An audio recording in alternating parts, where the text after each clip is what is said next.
What's up? I'm Avi. Welcome back to May Melody Madness, where I'm celebrating the release of my first online course, the Just Right Music Melody Mastery mini course. Today we're talking about something really important when it comes to melodies, and this can be a little bit tricky because it is often the place where melody and harmony tend to overlap. We're talking about structural moments. Let's listen to the first 4 bars of Eine kleine Nachtmusik here by Mozart, the Mozart boy. See if you can hear any structural moments happening.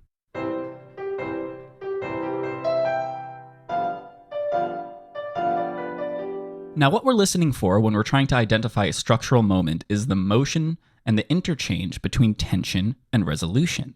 Now, here in the beginning, in these first 2 bars, we're solidly resolved. We're staying on the tonic, we're in C major, it's not a big deal. As soon as we head to bar 3, however, we are now in a more dominant place. This is an inverted G chord, right? This is a G7, G dominant 7 over D. That's introducing a solid amount of tension. Being able to identify where the tension is going to help you find these structural moments, because the tension and resolution, the interplay between them, is how those structural moments are usually identified. Now, when you have an ear out for this, for that tension and resolution, you can start to really hear the structural moments at play. And structural moments, you really can only tell where and when they are based on greater context of the piece itself. So let's go into this a little bit more, and we'll be able to pick out some of these structural moments by paying attention to the interplay between tension and resolution.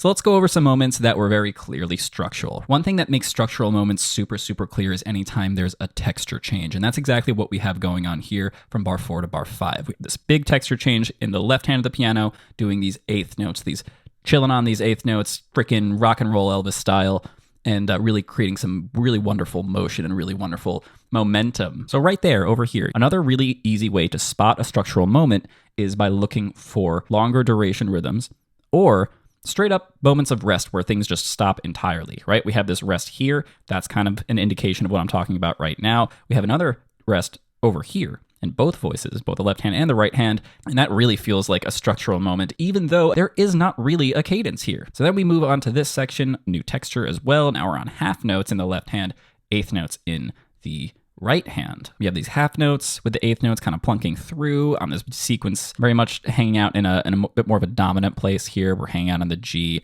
we're hanging out on the F here, and then we're resolving down to the E and doing a straight up cadence right over here with the C, G, C right there. Perfect structural moment. We have the break over here. We have a difference, a little bit of a liquidation maybe in the left hand, the texture here. Then we are continuing on, and we have a repeat of this idea, and finally leading us to our main end of the structural moment there. So right there, even just in these 14, 15, 16, 17, 18 bars, we have quite a few structural moments that Mozart is leading us into. If you can learn to listen for these moments in the music you love, in music generally speaking, in the music you hear in your head before you're even writing it, you're going to have such an easier time arranging your music, hearing the final vision of it, because these structural moments and the tension release interchange allows us to create patterns and to understand patterns, vary the patterns, manipulate them to create them into something that only we are able to do, because only our brain is doing it in the way that we are able to do it. Because every brain is different, and every way that we process is different. So there you go. That's how you can listen for structural moments in your melody. If you want to get better at melodies, check out my free guide, 7 Ways to Write a More Effective Melody. If you want to go really crazy and just like, dude, I just want to make my melodies as good as they can, I want all the tools that all of the masters have had in the past, and I want the tools that like John Williams, Howard Shore, Danny Elfman, Hans Zimmer, the same tools that they're using when they're thinking about their themes and their melodies. You should go ahead and check out the Just Right Music Melody Mastery mini course, because that's exactly what you need right now. That is where I'm going to give you all of those tools without needing the music degree. Head to justrightmusic.com and check out the Melody Mastery mini course for yourself. If you're not ready quite yet and you want to spend a little bit more time with me seeing what I'm about, you can check out the video that's popping up on your screen right now that's going to help you write a more memorable melody. Thanks so much for watching and for hanging out with me today. I'm Avi, and don't forget to be awesome.